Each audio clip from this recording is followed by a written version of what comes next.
Quelques heures après l'ébauche d'un accord sur la crise migratoire entre l'Union européenne et la Turquie, des voix dénoncent un accord juridiquement invalide, car il prévoirait de renvoyer tous les migrants illégaux, qu'ils proviennent de pays en guerre ou pas, vers la Turquie.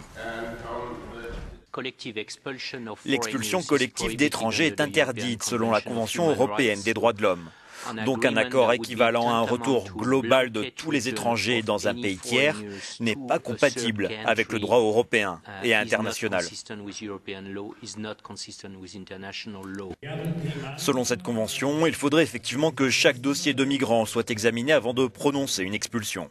L'accord, lui, prévoirait au contraire que l'examen se fasse en Turquie par des services de pays européens. C'est avantageux d'organiser la défense des frontières avec la Turquie.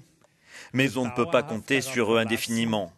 C'est pourquoi, en parallèle, on doit être capable d'organiser la défense de notre frontière d'une manière qui convienne aux pays européens, des engagements que nous avons déjà pris et qui doivent maintenant être traduits en actes. En attendant, c'est Angela Merkel qui semble sortir gagnante de cet accord. Le quotidien populaire Bild parle même d'un plan Merkel, de bon augure à quelques jours d'élections régionales, à haut risque pour la majorité.